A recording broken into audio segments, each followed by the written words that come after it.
I am Mr. Manley, and this is what I've learned from working out for 10 years. That's right, 10 years. All right, let's get a little thumbnail.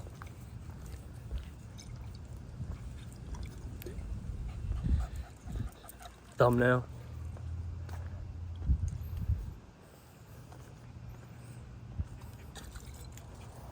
All right. 10 years I've been training. I don't have my microphone right now, so I'm gonna be yelling a little bit. What I've learned from training, okay? I started out using this little Bowflex shitty machine where it's like a fixed plane of motion, a machine, you know? I never used free weights at the start. I started out in a machine in a condominium like 10 years ago, and I had no idea what I was doing, and I wanted to feel like I was doing something. That's the major thing when people first start working out. They want to feel like they're doing something, you know, so they can go on with the rest of their day and just feel like, oh, I lifted, you know. So, I mean, I guess that's okay. So you can do that, you know, and that's probably where most people are going to start. And then after that, I noticed a little bit of gains, just very little. You know, it's all in your mind, those gains, right? And then from there, I purchased some weights online, used, wherever you are in the world, you know, used online. There's all kinds of social media places. I was so scared to go to the gym. Yeah, believe it or not, a guy like me, apprehensive about going to the gym, being seen in public kick at weight. And so that was crazy. Cross. Scared of going in the gym and being seen by other men.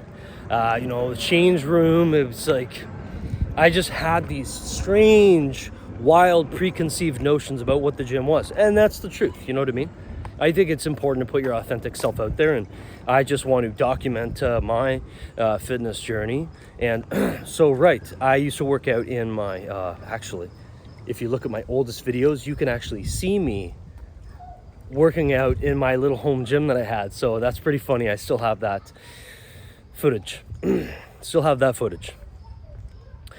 So I did work out in my own little gym, and that was cool for a time being. And then I kind of maxed out all the weights that I had.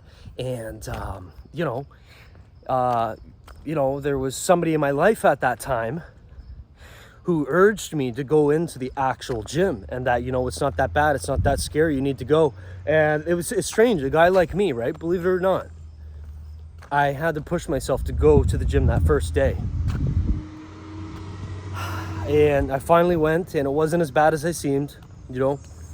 If you want to know about how bad things are as they seem, go check out my other video, How Not to Worry, okay? I got another video, How Not to Worry. You can watch that one after this. And so it was a big journey, you know. I had to sell the weights that I had in my living room. I had to sell them, and I started going to this little gym. And it was a small gym, it was a private gym. A very interesting time. Hold on, it's gonna be a little bit loud. I got the recycleman here. But I'll try to speak over it. It was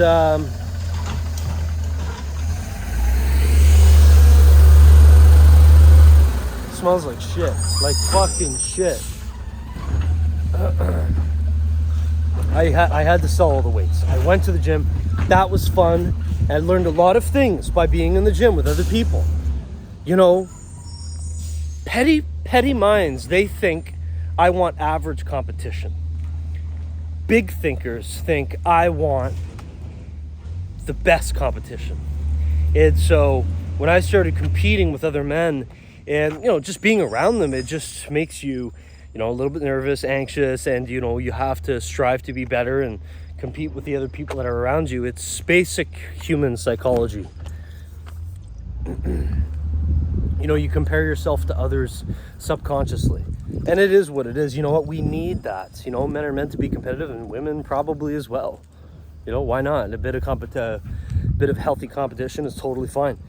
And so if you're stuck right now, if you're stuck right now working out in your little creepy ass condominium gym that smells like plastic and BPA, where there's like old people that are basically just very old and sitting there, you know, playing, using the little treadmill, I strongly urge you to go out and sell those weights that you have in your living room and start working out in the gym. That's going to be amazing for you. So this is your reminder right now, okay? Stop working out in the weird gym that, I don't know, you just need to be around more people. And for me, what I learned in those 10 years is that getting to the gym is half the battle, okay? You just have to get yourself to the gym. And what's also very important, I mean, I don't know how you feel about yourself, but I mean, you know, I didn't ask to be born the way I was. I'm immensely grateful. And you can't help but accept who you were born as, and you need to capitalize on that and own it, because there's nothing much else you can do with it. And so you need to associate with people who actually celebrate you and not just tolerate you, okay? So when you're around better people, you know, there's people out there that you're going to look up to, and you are going to think that are attractive and cool and funny and hot and cold and people like that, but they're going to fucking hate you and lie to your face and be envious of you and treat you like fucking shit. It's very dark. It's the devil. It's very weird. You're going to have to go through it. You're going to have to suffer to be able to learn that, you know, to how to put those people in their place. And also you're going to have to learn how to get off being addicted to pain. Okay? It's rough. But you know what's not rough? Having an amazing body and associating with people that actually celebrate you. So when you, okay, back to the gym. When you're in the gym, you're working out in the actual gym, you're going to learn that people are going to respect you more. You're going to feel better, look better, smell better, act better, walk, talk, and, you know, everything. You can be a little more confident, more hormones. And so, yeah, I learned that showing up is half the battle. You know, and when you love yourself and you look in the mirror and you love yourself, you're going to want to go to the gym. You're going to say, wow, look at this part of my body. Look at this part of my body, you know, and you look in the mirror and you say, wow, I look great. I'm amazing. I love me. I'm grateful. I'm grateful to God. I'm grateful to God for who I am, who He created. And I want to maintain my temple, my body, and maintain my mind and challenge myself, you know, almost every day, you know, you need to challenge yourself as much as, you know, it feels right. You know, you don't want to feel bad. You don't want to make yourself feel bad. However, you know, I don't really believe in no pain, no gain. I mean, sometimes some pain, some gain, but I'm not, sounds very masochistic. Again, I'm open to new interpretations, but my current understanding is that, like, you know, you shouldn't have to suffer every single day. And also working out every day. Here's a big thing that I've learned. Working out every day, not goody. Don't do. It's overtraining, very rough. You know, I suppose people that work out in construction, they work every day. But even those people, very stressed. I mean, I think you can work out every day for a week, 2 weeks, 3 weeks. But work out every single day for 1 month. Don't think the human body was designed to do that. Again, if you feel good doing that, that's fine. But if something feels off, or if you, I challenge you, if you like work out in construction every day or work out hard in the gym every day and you go to failure, what you think is failure, it's not even close. You know, usually when you think you're at failure, you're about halfway to failure. When you know, I think about that every time when I'm in the gym, right? When you think you're at failure, you're barely halfway. Think about that. So that's crazy. Where's it going with this? You're going to want to go to the gym. You're going to want to love yourself and go there because you're trying to make you love how the way you look and feel, and you like yourself. You like all your body parts. And so you want to go to the gym because you want to enhance that and make it even more beautiful. In whatever way you think that is.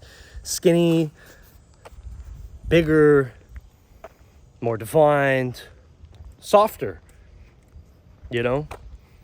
Bigger butt, bigger chest, whatever you think, bigger calves, you know? There's always something I'm working on. Okay? What am I working on right now? I'm working on training less. Okay? I'm actually messing around with the Mike Menser method. It's very nice, you know? And I'm going to keep that up for a little bit and see how I feel, how I look, how I perform, how I train, how my strength is, how my body smells. You can smell your body sometimes, right? You can tell if you feel stressed or not. How your appetite is, your sex drive, your thoughts, okay? It's crucial that mosquito. It's crucial that you continually assess how you feel. And so sometimes, you know, I think it's important to, you know, push yourself and just see how much you can take until you feel bad or stop feeling good, right? You know, that's an assessment. Right. You know, I by no means obviously have like an award-winning physique, but it's better than 99% of people out there because they don't do anything about it. They're not passionate about it. They don't care. Okay? So, what else have I learned? I've learned to never wear gloves. Okay? I've learned that everybody that wears gloves in the gym is weak. Not really going to speculate exactly why that is, but it's prove me wrong, right? Another one, people that wear straps when they deadlift. I've never done that. I think that takes away from your hand strength. As a matter of fact, I know it takes away from your hand strength. I do not recommend that. I always say, if you wear gloves, make sure they match your purse. What else have I learned? There's so many people that go to the gym day in and day out, and they always look like shit. Their bodies never change. They do the same workouts. They're never willing to grow. Their willingness to learn is very low. And usually that goes along with the Jezebel spirit, the spirit of narcissism, where they think that they're so good.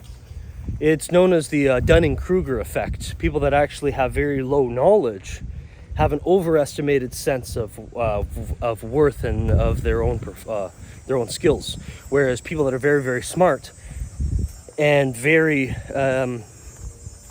have high performance, they actually know how much they're missing, and therefore they actually believe that they're less good or less smart than they are. So that's the Dunning-Kruger effect in a nutshell. That was really rough. I just dropped my phone. How the fuck did I do that? That's crazy. Whatever, we're getting a new one soon, baby. iPhone 16. And so, yeah. So, 10 years in the gym, what else have I learned? I've learned that it doesn't matter if you pay a few extra bucks for the gym that you go to, because it's worth it. And I've also learned that it's okay if your gym is a little bit further away and you got to drive, because it is worth it. I had a gym that was so close to me, and it's very creepy type of people with children running around, and it's very shitty and dirty. You know, I could show you the gym right now. It's a nasty place. They even had these beautiful commodities like a salt room, but I couldn't go there because the people that went there were rough, very rough. I don't know if you've ever seen a rough person before, but I've seen a lot of rough people, and I don't like to be around them. So yeah, that's crazy. What else have I learned in 10 years of cross? What else have I learned in 10 years of training? That, you should always push yourself. And it's also okay to take lots of days off, It's called a hiatus, where you just stop for a week or two. And that can be really nice to reset your musculature, your muscles, your CNS, central nervous system. So that's great, okay? It's okay to eat a lot of food, okay? It's okay to eat till you're very full. I do it almost every day. It's okay to try to count calories. It's okay to do it all. It's okay to try new things. Within reason. If you want to know my exact opinion on everything, we'd have to sit there and break it down, because I am my own person. I have my own thoughts, feelings, and actions, right? And so, you know, I think it's everybody's duty to help others grow in this world, that we should be focused on helping others and to have a healthy relationship with giving and receiving. And so I think it's important to be able to receive, and it's also very important to be able to give. And I'm guessing it's probably better to give a little more than you receive, or I don't know. That's all comes down to like nuance and rhetoric. Anyhow, what else have I learned? Oh, let me just check my script. Okay, what else have I learned? Gym partners. It's very important to have a gym partner. It's not like important, but it's great. Very beneficial. You should have someone there to push you, and it's good to have you to push somebody else in terms of, you know, doing a few extra reps and make sure each other are safe, and to assess each other's form, make sure they're using proper form, and you know, maybe teasing them and just being there to support each other, because humans, we were meant for each other, right? You know, hermit crabs are meant to be alone. Humans with people, hermit crab alone. Let me guess. Brad's gonna say, well, that's crazy. Well, that's crazy.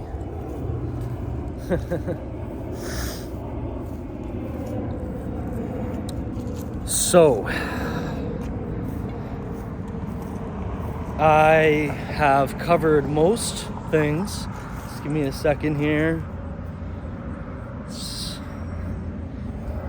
It's you know, these people go to the gym and they wear so much cheap dollar store perfume. That is rough. That's dark. They like mask their scent. I mean, I think it's okay if you do want to mask your scent. I don't wear any strong colognes when I go to the gym. I guess you can wear a little bit, but there's just so many people that wear really strong, cheap shit. Very brainwashed. They need to see the light. They need to sit down and figure out what they're spraying on their skin. You know, how much that bottle costs. You know, is it a designer fragrance that's like made with phthalates? Okay, phthalates make your pee-pee small. No good. I mean, I don't know. Whatever. So, I need you to like this video right now, and I need you to subscribe, because I want to help change your life. I want to teach you a few things, bring your awareness to things you haven't thought about before, so you can expand your mind, and I want to help enrich your life so that you can live a more fulfilling life. And I want you to know God, and I want you to be the best version of yourself, and I want you to enjoy life, because life is here so that you may experience it abundantly, and I know that. Post your questions, comments, thoughts, observations down below. Now, Mr. Manley, out.